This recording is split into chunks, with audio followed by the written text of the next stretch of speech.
आदाब, आप सभी का इस्तकबाल है हमारे खास प्रोग्राम हेलो परवाज में और मैं हूं आपके साथ तरन्नुम अली।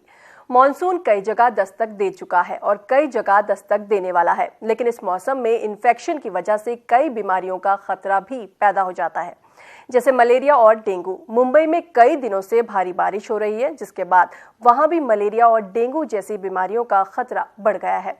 वहीं हाल ही में कई और जगह मलेरिया और डेंगू के मामले देखे गए हैं। आप ऐसी बीमारियों से बचे रहें, इसके लिए जरूरी है जानकारी। तो आज मलेरिया और डेंगू से बचने की बात करेंगे, जानेंगे फिजिशियन डॉक्टर फराजुल इस्लाम से। आपका वेलकम है हमारे इस प्रोग्राम में। थैंक यू सो मच, बहुत शुक्रिया। नाजरीन, आप भी हमारे इस प्रोग्राम में शामिल हो सकते हैं। हमारी नंबर्स लगातार आपकी टीवी स्क्रीन पर फ्लैश हो रहे हैं। हमारे नंबर्स हैं 012066938847, 012066938869 और 9205353184। इन नंबर्स पर आप हमें कॉल कर सकते हैं और मलेरिया और डेंगू से जुड़े सवाल हमसे पूछ सकते हैं। डॉक्टर फराजुल इस्लाम, आज बात करेंगे डेंगू और मलेरिया की। जैसे ये सीज़न शुरू हो गया है, इसमें ज़्यादा खतरा इन्हीं चीज़ों का रहता है। तो सबसे पहले ये जानेंगे कि ये जो सीज़न है, इसमें किन बीमारियों के पनपने के चांसेस ज़्यादा होते हैं। बहुत शुक्रिया, मुझे आपने यहाँ कॉल करा। और जैसा आपने सवाल पूछा कि बहुत सारे इस सीज़न के अंदर बहुत सारी बीमारियां हैं जो फैल जाती हैं, ना ही सिर्फ डेंगू और मलेरिया, बल्कि ये वो बीमारियां हैं जो हर कोई जानता है, जिसको हर किसी के बारे में अवेयरनेस की वजह से हर कोई इसके बारे में मालूमात रखता है। लेकिन सिर्फ डेंगू मलेरिया ही नहीं, इसके अलावा बहुत सारी और बीमारियां हैं जो मच्छर की वजह से भी पनपती हैं, जैसे चिकनगुनिया है, डेंगू, मलेरिया। टाइफाइड एक बहुत बड़ी बीमारी है जिसको अक्सर लोग समझ नहीं पाते कि ये भी इन्हीं दिनों में अक्सर इसका खतरा बहुत ज़्यादा बढ़ जाता है। इसके अलावा बहुत सारे और वायरल बीमारियां हैं, जैसे हेपेटाइटिस ए है, हेपेटाइटिस ई है, डायरिया है, डिसेंट्री है। ये सारी भी बीमारियां हैं जो ख़ास तौर पे इस सीज़न में देखी जाती हैं। अलावा इसके कुछ ऐसी बीमारियां भी हैं जो कि बरसात के दिनों में ज्यादातर देखी जाती हैं, जैसे लेप्टोस्पायरा है। ये वो बीमारियां हैं जिनके बारे में पब्लिक को उतनी मालूमात नहीं है, लेकिन फिर भी चूंकि सीजन ऐसा होता है बारिश का, उसके अंदर ये बीमारियां ज्यादा फैल जाती हैं। जी, अगर डेंगू की बात करें तो क्योंकि सबसे ज्यादा इस सीजन में होता है डेंगू, तो वो कब और कैसे होता है? तरन्नुम जी, देखिए, डेंगी, इसका जो सही प्रोनाउंसिएशन है वो डेंगी है। और मैं मालूमात के तौर पे बताता चलूं, डेंगी का मतलब होता है ब्रेक बोन, यानी कि हड्डी तोड़ बुखार। तो ये इस सीजन में पाया जाता है और इसकी वजह है सिर्फ एकमात्र कीड़ा, मच्छर, जो एडिस इजिप्टी की वजह से फैलाता है। तो ये मच्छर होता है जो साफ पानी में पाया जाता है। अच्छा।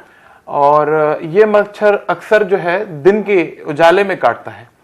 तो ये मच्छर दिन में काटता है और ये घर के अंदर भी पनप सकता है। जरूरी नहीं कि इसके लिए गंदा पानी में पनपे, ये साफ पानी में भी पनपता है और दिन के उजाले में ये मच्छर काटता है। जी, अगर हम बात करें इसके फैलने की, तो ये किस किस तरह से फैलता है?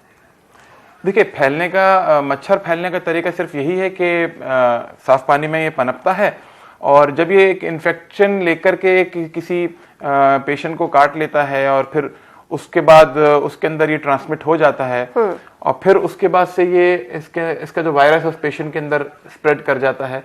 फिर उस पेशेंट से दूसरा मच्छर ले जाकर के दूसरे आदमी को, दूसरे नॉर्मल ह्यूमन बीइंग को काटेगा तो उसको भी फिर ये स्प्रेड करेगा। जी, अगर किसी को इन्फेक्शन हो गया है तो उसके बाद कितने दिन में उसके सिम्टम्स पता चलेंगे? जी, देखिए, मेडिकल पॉइंट ऑफ व्यू से जो वर्ल्ड हेल्थ ऑर्गेनाइजेशन है, इसने 3 फेजेस के अंदर डेंगू के सिम्टम्स को बांटा हुआ है। जी। तो पहला तो है इनिशियल फेज, जो कि पहले दिन से लेकर तीसरे और चौथे दिन तक चलता है।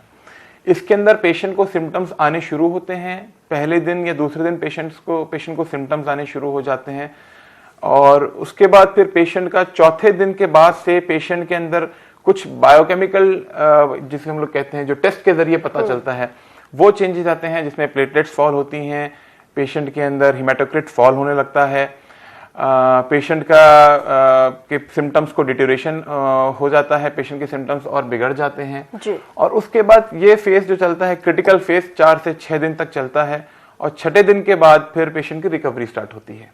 तो रिकवरी में कभी कभी 1 हफ्ता, 8 दिन, 10 दिन, 12 दिन 15 दिन तक पेशेंट की रिकवरी का फेज चलता है। जी, यानी कि जो इसके सिम्टम्स हैं वो 5 से 6 दिन में मालूम चलते हैं। सिम्टम्स 5 से 6 दिन में सिम्टम्स आने तो शुरू हो जाते हैं पहले दूसरे दिन तक। अच्छा। और फिर उसके बाद सिम्टम्स ठीक होने शुरू हो जाते हैं 6-7 दिन तक। इसके सिम्टम्स में सबसे बड़ी बात ये होती है कि पेशेंट को बुखार आता है जी। और बुखार की निस्बत ये होती है कि पेशेंट को ठंड के साथ बुखार आता है। ठंड के साथ साथ पेशेंट के जैसे मैंने बताया डेंगू का मतलब ब्रेक बोन हड्डी तोड़ बुखार होता है, तो पूरे जिस्म में बहुत शदीद दर्द होता है। ऐसा लगता है जैसे कि किसी ने उस पेशेंट की बहुत ज्यादा जैसे पिटाई करी गई हो, तो मांसपेशियों के अंदर बोन्स के अंदर बहुत ज्यादा शदीद दर्द होता है। सबसे बड़ी जो इसकी पेन की एक कैरेक्टरिस्टिक होती है वो होता है सिर का दर्द।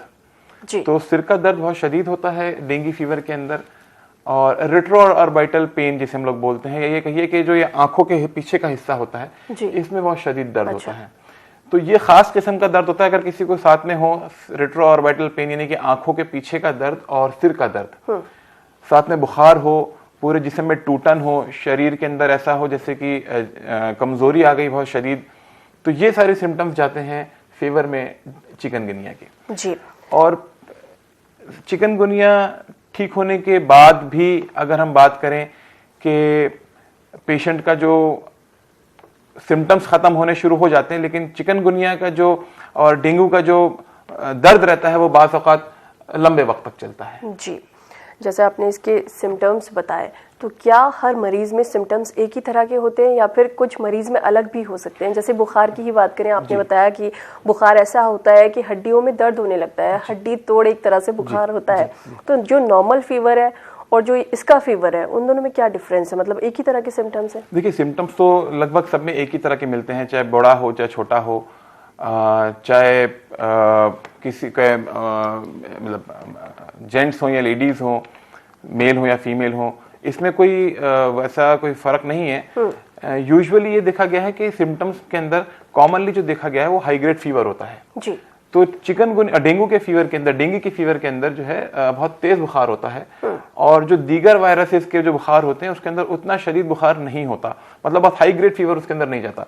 अब अगर हाई ग्रेड फीवर नहीं है तो इसका मतलब ये नहीं कि डेंगू फीवर नहीं है। हर किसी की अपनी अपनी ससेप्टिबिलिटी होती है, हर किसी की अपनी अपनी टेंडेंसी होती है। तो हो सकता है कि किसी को बहुत तेज बुखार आए और जरूरी नहीं कि हर किसी को बहुत तेज बुखार आए। अच्छा। हल्का बुखार भी हो सकता है। सिम्टम्स अलग अलग वेरी कर सकते हैं, बट प्रोड्रोमल ऑफ जो सिम्टम्स है, जो एक सिम्टम्स का जो एक ग्रुप है वो यही है कि सिर का दर्द, आंखों का दर्द, शदीद बुखार, तेज बुखार, शदीद जिस्म का दर्द, ये कॉमन चीजें हैं। जी। जैसे डेंगू और चिकनगुनिया है, तो क्या ये दोनों एक ही है या अलग अलग है? अगर अलग अलग है तो दोनों में डिफरेंस क्या है? देखिए, डेंगू और चिकन ये दोनों ही वायरल बुखार हैं जी। और दोनों ही मच्छर के काटने से फैलते हैं। दोनों ही के सिम्टम्स ऑलमोस्ट सेम होते हैं। चिकनगुनिया के अंदर जो मैंने आपको बताया कि जोड़ों का दर्द है वो और ज्यादा देर तक चलता है, और खास तौर पर जो बड़े जोड़ होते हैं जैसे घुटने का है, कंधे का है, कोहनी का है, इन दर्दों में, इन जोड़ों में ज्यादा दर्द होता है। और रिलेटिवली जो दर्द होता है चिकनगुनिया का वो डेंगू से थोड़ा सा और एक्सटेंड होता है। अच्छा। थोड़ा सा और लंबा चलता है। लेकिन दोनों ही सेल्फ लिमिटिंग डिजीज हैं, अपने आप ठीक होने वाली बीमारियां होती हैं। कभी कभार ऐसा जरूर होता है कि मेडिकल एड की जरूरत पड़ जाती है, डॉक्टरी सलाह की, डॉक्टरी मशवरे की जरूरत पड़ जाती है जी। लेकिन काफी हद तक जो देखा गया है वो सेल्फ लिमिटिंग डिजीज है, अपने आप ठीक होने के इनके अंदर पोटेंशियल्स होते हैं, अपने आप ठीक हो जाती हैं। मदद की जरूरत पड़ती है, जरूर मदद लेनी चाहिए, लेकिन मैंने देखा है कि जेंट्री हमारी जो आवाम है, जो हमारी जो जनरल पब्लिक है, वो इन दोनों नामों से घबराती बहुत ज्यादा है जी।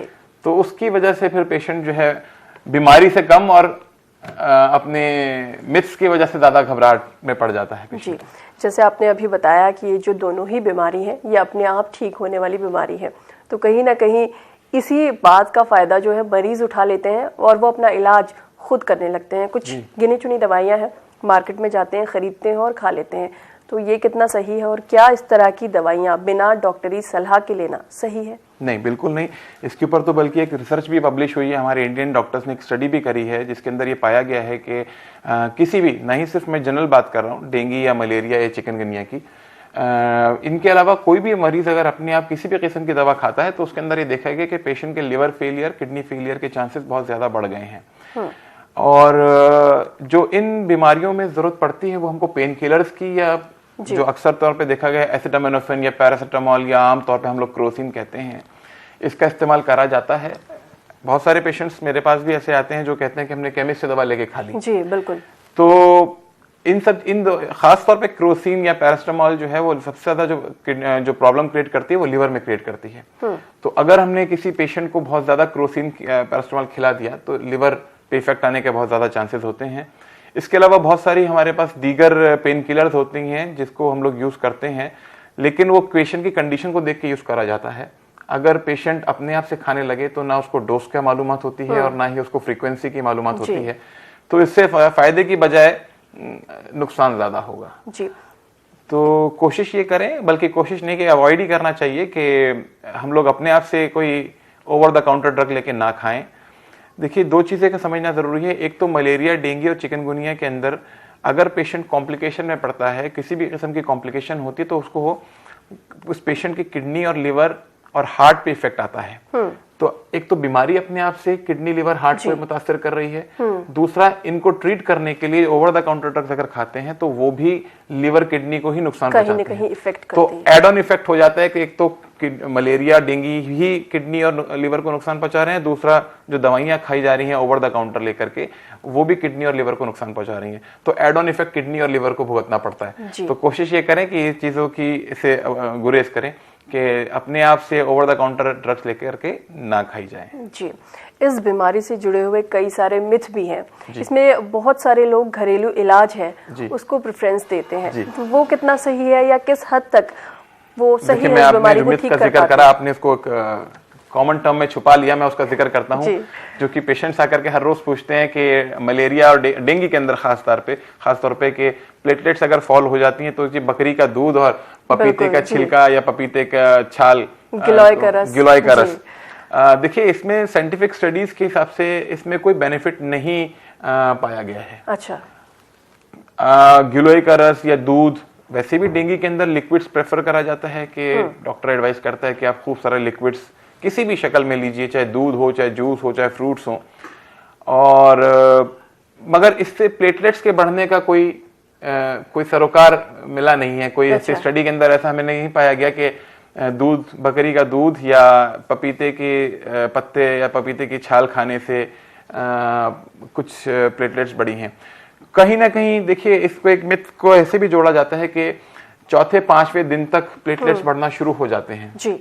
और चौथे 5वें दिन तक जब तक पेशेंट बकरी का दूध का इंतजाम कर पाता है, या बकरी का दूध, जब डेंगू फैलता है तो बकरी का दूध की बहुत शॉर्टेज हो जाती है। जब तक बकरी का दूध का इंतजाम होता है या पपीते के छाल आ पाती है, जब तक 4-5 दिन गुजर चुके होते हैं और ऑटोमेटिकली बॉडी जो है रिकवरी फेज में आ जाती है, तो अब वो इधर बताया जाता है कि बाय वर्च्यू ऑफ घरेलू नुस्खे इसके जो है प्लेटलेट्स बढ़े हैं। तो इससे कोई मेडिकल बेनिफिट इससे नहीं है, नुकसान भी नहीं है, लेकिन कोई एस्टेब्लिश्ड फैक्ट्स इस बात के नहीं है कि इसको रिकमेंड करा जाए प्लेटलेट्स बढ़ाने के लिए। जी, चलिए और भी बातें करेंगे आपसे, और भी चीजें जानेंगे डेंगू, मलेरिया और चिकनगुनिया के बारे में। अपनी बातचीत ये जारी रखेंगे, लेकिन यहाँ पर वक्त है एक छोटे से ब्रेक का। नाजरीन, आप भी हमारे साथ जुड़ सकते हैं, हमारे नंबर्स लगातार आपकी टीवी स्क्रीन पर फ्लैश हो रहे हैं। फिलहाल वक्त एक छोटे से ब्रेक का। ब्रेक के बाद एक बार फिर से आप सभी का इस्तकबाल है हमारे खास प्रोग्राम हेलो परवाज में। आज हमारे साथ हैं फिजिशियन डॉक्टर फराजुल इस्लाम और हम बात कर रहे हैं डेंगू और मलेरिया की। आप भी हमारे साथ जुड़ सकते हैं, हमारे नंबर्स लगातार आपकी टीवी स्क्रीन पर फ्लैश हो रहे हैं। डॉक्टर फराजुल इस्लाम, आपने काफ़ी चीज़ें हमें बताई कि जैसे घरेलू उपाय जो लोग करते हैं वो नहीं करने चाहिए, क्योंकि कहीं ना कहीं वो मतलब डॉक्टर्स रिकमेंड नहीं करते हैं। अच्छा, अगर प्लेटलेट्स की बात करें तो प्लेटलेट्स को लेकर भी, या जब मरीज़ को पता चलता है कि कम हो रही हैं तो बहुत ज़्यादा लोग घबरा जाते हैं, तो क्या करें? ऐसे में घबराएं नहीं और क्या करें प्लेटलेट्स के? देखिए, एक तो जो आपने कहा कि मिस के बारे में मैंने जिक्र करा, जो अपने घरेलू नुस्खे हैं उसका इस्तेमाल तो कर सकते हैं, लेकिन एस्टेब्लिश फैक्ट्स नहीं है। तो मना नहीं मैं कर रहा जी। दूध पी सकते हैं, बकरी का दूध पी सकते हैं, पपीते की छाल खा सकते हैं, लेकिन उससे ये एक्सपेक्ट करना कि प्लेटलेट्स बढ़ेंगे, वो एस्टेब्लिश नहीं है। दूसरी बात ये कि जैसे कि आमतौर पे बहुत सारा देखा गया कि पब्लिक घबरा जाती है, पेशेंट्स घबरा जाते हैं कि प्लेटलेट्स डिक्लाइन होने शुरू हो गए। तो देखिए, हर किसी प्लेटलेट के डिक्लाइनिंग पे घबराने की जरूरत नहीं होती। प्लेटलेट्स अपने आप से बढ़ने शुरू हो जाते हैं। जैसे मैंने बताया कि चौथे और छठे दिन के दरमियान में प्लेटलेट्स की बढ़ोतरी फिर शुरू हो जाती है 6 दिन के बाद, 5 से 6 दिन के बाद। तो उसमें बिल्कुल घबराएं नहीं। प्लेटलेट्स फॉल होते हैं। प्लेटलेट्स फॉल होने की एक लिमिट बताई गई है कि अगर एक पर्टिकुलर लिमिट से नीचे प्लेटलेट्स चले जाते हैं, जैसे कि 10,000 से नीचे अगर प्लेटलेट्स हो जाते हैं, तब रिकमेंडेड गाइडलाइंस में है कि हम लोग प्लेटलेट्स को ट्रांसफ्यूज करें। जी। देखा गया है कि 30,000, 40,000, 50,000 पे पेशेंट्स घबराने लगते हैं। हाँ। और फिर उनके साथ उनके रिश्तेदार भी घबराते हैं। तो ये मुझे लगता है ये ओवर एग्जैजरेशन वाली बात है, इसमें घबराएं नहीं बिल्कुल भी। और जो गवर्नमेंट हॉस्पिटल्स हैं उसमें तो गाइडलाइंस के तहत ये भी बताया जाता है कि 50,000 के नीचे अगर है तो ही एडमिट करना है, और 50,000 से नीचे ऊपर में तो एडमिट भी नहीं करना। अगर पेशेंट को कहीं से ब्लीडिंग नहीं हो रहा तो जी। अगर पेशेंट को ब्लीडिंग हो रहा है प्लेटलेट्स के साथ तो फिर ब्लड ट्रांसफ्यूज या प्लेटलेट ट्रांसफ्यूज करने की जरूरत है। लेकिन अगर 15, 20,000, 25,000, 30,000 ऐसे प्लेटलेट्स हैं, 10,000 से ऊपर अगर प्लेटलेट्स हैं और ब्लीडिंग नहीं हो रही है कहीं से भी, तो फिर पेशेंट को किसी भी किस्म से घबराने की जरूरत कतई नहीं है जी। तो मेरी एक सबसे रिक्वेस्ट है आपके चैनल के जरिए कि अगर प्लेटलेट्स फॉल हो रहे हैं तो बिल्कुल ना घबराएं, पैनिक बिल्कुल ना करें, और डॉक्टर से अपने मशवरा लें, लेकिन बिल्कुल घबराएं नहीं। फ्लूइड्स का इंटेक बढ़ाने की जरूरत होती है इसके अंदर। 10,000 से नीचे अगर प्लेटलेट्स हैं तो जरूर फिर एडमिट करके फिर बड़ा प्लेटलेट्स ट्रांसफ्यूज करा जाता है। लेकिन उसके और बहुत सारे सिम्टम्स होते हैं। कैपिलरी लीक सिंड्रोम जो डॉक्टर्स असेस करते हैं उसके हिसाब से एक्ट करते हैं। कैपिलरी लीक सिंड्रोम है कि हेमरेजिक फीवर है जी। तो वो डॉक्टर के परव्यू में आता है, लेकिन पेशेंट को बिल्कुल भी घबराने की जरूरत नहीं है। बिकॉज ऑफ प्लेटलेट फॉल हर किसी को सीरियस सिम्टम्स नहीं डेवलप होते। चलिए इस पे और भी बात करेंगे। एक कॉलर हमारे साथ हैदराबाद से जुड़े हैं, Syed Mohammad. Hello hello hello, अस्सलाम वालेकुम। जी वालेकुम सलाम। बताएं क्या सवाल है जी, आपका? डॉक्टर साहब से बात कर सकते हैं? बिल्कुल, वो आपको सुन रहे हैं, सवाल पूछे। जी, मेरे को डॉक्टर साहब से ये पूछना था कि डॉक्टर साहब अभी 5-6 साल पहले डेंगू हुआ था जी। तो क्या उसका असर कभी भी हो सकता है? क्या जॉइंट पेन्स वगैरह हो सकते हैं क्या उसका? क्योंकि हमेशा डेंगू हुआ था पहले, तो अभी उसके बाद में भी कई दिनों तक जॉइंट पेन्स होते ही रहते हैं मुझे जी। तो अक्सर मतलब ऐसा लगता है कि जॉइंट्स में दर्द रहता है, पेन रहता है, बुखार जैसा लगता है। तो क्या उसका असर 3-4 साल पहले भी हो सकता है क्या बाद में भी? मैं बताता हूँ। देखिए, जैसे इन पेशेंट ने पूछा कि 4-5 साल पहले इनके डेंगू हुआ था तो बहुत लेस लाइकली है कि डेंगू इतना लंबा चलेगा। डेंगू के सिम्टम्स ये जरूर है कि इनके और सारे सिम्टम्स इनको जैसे एज पता करके इनके पता करें इनकी एज क्या है, उसके अकॉर्डिंगली जॉइंट पेन्स की बहुत सारी वजह हो सकती हैं। डेंगू उसमें से एक बहुत छोटी सी वजह है। अच्छा। तो मुझे लगता नहीं कि डेंगू की सिम्टम्स जब से अब तक चले आ रहे होंगे। इसके लिए और बहुत सारी चीजें देखनी चाहिए कि आपको शुगर तो नहीं है, आपका बोन मिनरल डेंसिटोमेट्री कितनी है, आपके और कोई ऑस्टियोआर्थराइटिस वगैरह की शिकायत तो नहीं। तो भी बहुत सारी वजह है इसकी, लेकिन इसके लिए आप अपने लोकल डॉक्टर से कंसल्ट करें। लेकिन डेंगू की अलामत जॉइंट पेन्स पे इतना लंबा नहीं चलती जी। एक कॉलर हमारे साथ और है, इनका सवाल सुनते हैं। हेलो हेलो, लगता है किसी वजह से हमारा इनसे राब्ता नहीं हो पा रहा। जैसे हम बात कर रहे थे प्लेटलेट्स की, आपने कहा कि घबराना नहीं चाहिए।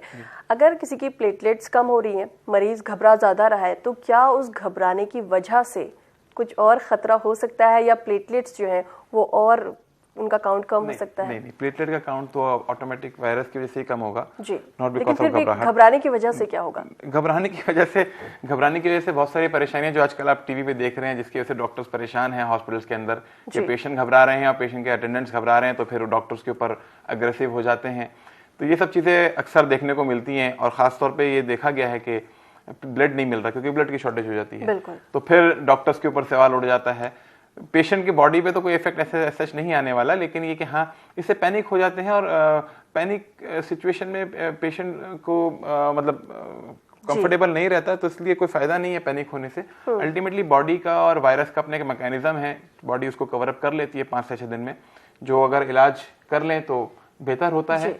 लेकिन इससे पैनिक करने से बिल्कुल भी कोई फायदा नहीं, स्पेशली पेशेंट को और पेशेंट के अटेंडेंट्स को जी। जैसे आपने हमें बताया कि जो चिकनगुनिया है और डेंगू है, दोनों में क्या डिफरेंस है। जो ये सीजन है, इसी तरह से मलेरिया भी इस सीजन में बहुत ज्यादा होता है। तो मलेरिया और डेंगू, इन दोनों में क्या डिफरेंस है, कितना डिफरेंस है, और जो मलेरिया है वो किस मच्छर के काटने की वजह से होता है? जी देखिए, मलेरिया भी मच्छर के काटने से होता है, वो एनोफिलीज मच्छर के काटने से होता है। और ये फीमेल एनाफिलीज के काटने से होता है। ये मच्छर कहीं भी पनप सकता है, गंदे पानी में भी हो सकता है, साफ पानी में भी हो सकता है, अक्सर गंदे पानी में मिलता है, ये गंदगी की वजह से होता है ये। और इसके वक्त काटने का कोई खास वक्त नहीं होता है, ये रात में भी काटता है और अक्सर ये रात में ही ज्यादा काटता है। लेकिन डेंगू जैसे डेंगू का मच्छर है या चिकनगुनिया है, वो दिन में ज्यादा काटता है, दिन में ही काटते हैं। तो मलेरिया का मच्छर जो है वो रात में काटता है, रात में भी काट सकता है। और इसके सिम्टम्स ये होते हैं कि इसमें ठंड बहुत ज्यादा लगती है, चिल्स एंड राइगर्स। अच्छा, मरीज को ठंड लगेगी और बहुत तेज बुखार चढ़ेगा, फिर एकदम से बुखार उतर जाएगा और खूब तेज पसीने आएंगे। तो ये बहुत सिंपल सा सिम्टम है जो कि सेल्फ डायग्नोस्टिक भी हो जाता है। बाज़ दफ़ा जो अवेयर पेशेंट्स होते हैं वो इसी सिम्टम्स के साथ आते हैं। और इसमें एक बात का ये ध्यान रखें कि अक्सर जो बुखार चढ़ता है ठंड के साथ और फिर जो उतरता है तो वो अर्ली वी आवर्स यानी 3 से 5 के बीच में सुबह को 3 से 5 के बीच में ये साइकिल जरूर रिपीट होगी कि ठंड लगेगी, बुखार आएगा और फिर बुखार जो है उतर जाएगा पसीने के साथ। ये ऐसा ही नहीं कि 3 से 5 के बीच में ही हो सकता है, कभी भी हो सकता है, लेकिन खास तौर पे 3 से 5 के बीच में सुबह को जरूर देखा गया है ये। तो ये खास तौर पे सिम्टम है। इसमें सर दर्द उतना शदीद नहीं होता जैसा डेंगू में होता है और रेट्रोऑर्बिटल पेन भी इसके अंदर नहीं होता। अलबत्ता मलेरिया के अंदर खून की कमी होने लगती है, तो जिसकी वजह से वीकनेस आने लगता है और पेशेंट को लेथार्जीनेस बना रहता है मुस्तकिल। तो ये इसकी खास डिफरेंशिएटिंग सिम्टम्स हैं, ठंड के साथ बुखार और फिर पसीना। जी, जैसे आपने बताया कि जो डेंगू का मच्छर है वो साफ पानी में पनपता है, तो ये जो मच्छर है इनको पनपने से किस तरह से रोकें? जी, prevention is better than cure. जी, तो देखिए हमें सबसे पहले तो ये ध्यान रखना चाहिए कि हमारे घर के आसपास जो 2-3 सोर्सेज हैं पानी जमा होने के, वो तो जो हमारे हाथ में है, जैसे कूलर है और गंदे जो गड्ढे होते हैं घरों के आसपास, सड़कों पे, गलियों में, और टायर्स का इस्तेमाल जो देखते हैं कि वेस्ट टायर्स जो घर के आसपास या गलियों में, सड़कों पे अक्सर देखा गया है पड़े होते हैं, या छतों के ऊपर मटके, टूटे हुए मटके जो पड़े होते हैं छपरों के ऊपर, घर कॉलोनीज में जो स्लम एरिया थे वहां पे अक्सर देखा गया कि मटके वो लोग रखते हैं, मटके और टायर। तो ये 3-4 चीजें हैं, कूलर, टूटे हुए मटके, टायर, या ऐसे कंटेनर जिसके अंदर पानी जमा हो गया, सड़कों के किनारे गड्ढे जिसके अंदर पानी जमा हो जाता है और फिर उसके अंदर मच्छर पनपता है। तो ये दोनों ही सोर्स है। इसमें साफ पानी भी जमा अगर होता है बारिश के फौरन बाद तो एडिस इजिप्टाई जो कि डेंगू करा सकता है और एनाफिलीज मॉस्किटो मलेरिया करा सकता है। ये दोनों तरह के मच्छर इनके अंदर पनप सकते हैं। तो कोशिश ये करें एक तो सफाई रखें और किसी भी किस्म से घरों के अंदर या घरों के आसपास पानी जमा ना होने दें। जी, एक डेंगू, मलेरिया और चिकनगुनिया से बचने के लिए आपने बहुत अच्छी इन्फॉर्मेशन दी, लेकिन चलते चलते एक सवाल आपसे और ज़रूर करना चाहूँगी। अब जो टाइम है वो हज पे लोग जा रहे हैं, तो वो लोग अपनी सेहत का किस तरह से ख्याल रखें? वो कौन सी दवाइयाँ हो सकती हैं जो जिन्हें वो अपने साथ रखें, जो उनके अगर किसी को कुछ प्रॉब्लम हो गई है तो उस वक्त काम आए? क्या करें, किस तरह से, क्या खाए पिए, सेहत का ख्याल कैसे रखें? जी, बहुत अच्छा सवाल था, ज़रूरत के हिसाब से सवाल है ये, क्योंकि हज का मौसम शुरू हो चुका है, हज के लिए हाजी जाने शुरू हो चुके हैं। मैं हाजियों से दरख्वास्त ये करूंगा कि एक तो वहाँ पे सऊदी गवर्नमेंट ने इंडियन एम्बेसी के साथ मिल करके बहुत अच्छे इंतजाम होते हैं, हर जगह हर थोड़ी थोड़ी दूरी पर कैंप्स लगे होते हैं, तो उन कैंप्स का ज़रूर फ़ायदा उठाएं। कोई भी सिम्टम अगर आपके अंदर आता है, कोई भी परेशानी, कोई भी दुश्वारी अगर आपको एहसास होती है, महसूस होती है, तो डॉक्टर के पास जाने में बिल्कुल ना झिझकें, ज़रूर डॉक्टर से कंसल्ट करें। हर जगह कैंप्स लगे हुए हैं, फ्री मेडिसिन वहाँ प्रोवाइड करी जाती हैं और क्वालिफाइड डॉक्टर्स इंडियन गवर्नमेंट भी भेजती है और सऊदी गवर्नमेंट भी हायर करती है हाजियों के लिए। हाजियों को ख़ास तौर पे ध्यान रखना चाहिए, जिनको हार्ट की दिक्कत पहले हो चुकी है वो अपनी दवाइयाँ किसी भी किस्म से नागा ना करें। एक फरीज़ा अदा करने जा रहे हैं अल्लाह की राह में, और दवा खाना भी एक फरीज़ा है। बतौर डॉक्टर मैं ये कह सकता हूँ, तो एक फरीज़े के लिए दूसरे फरीज़े को बिल्कुल तर्क ना करें। ब्लड प्रेशर, शुगर और हार्ट के मरीजों को खास तौर पे चाहिए कि कोई भी दवा नागा ना करें। तीसरी चीज़ जो मैं बताना चाहूँगा, जमजम का पानी और सादा पानी का वहाँ पे बहुत अच्छा इंतज़ाम है, चप्पे चप्पे पे वहाँ पे इंतज़ाम करा गया है। उस पानी को ज़रूर पीते रहें, क्योंकि गर्मी, शदीद गर्मी के दिन है, डिहाइड्रेशन से सबसे ज़्यादा परेशानी होती है, इसलिए अपने आप को डिहाइड्रेट ना होने दें। रिहाइड्रेशन का इंतज़ाम रखें, अपने साथ बोतल रखें। अगर नहीं ले जा सकते किसी वजह से तो वहाँ पे मुलाजिम उन्होंने हायर करे हैं जो पानी जमजम का पिलाते रहते हैं। अपनी जो ज़रूरी दवाइयाँ हैं वो साथ रखें, अपनी सेहत का ख्याल रखें। डॉक्टर फराजुल इस्लाम, आप हमारे स्टूडियो में आए, तमाम बातें आपने ज़रूरी हमें बताई। उम्मीद है हमारे व्यूअर्स इसका फ़ायदा ज़रूर उठाएंगे। आपका यहाँ आने के लिए बहुत बहुत शुक्रिया। Thank you so much. फिलहाल हमें दीजिए इजाजत, आपसे फिर मुलाकात होगी अगले हफ्ते। तब तक आप खुश रहिए, मुस्कुराते रहिए और सेहतमंद रहिए। आदाब।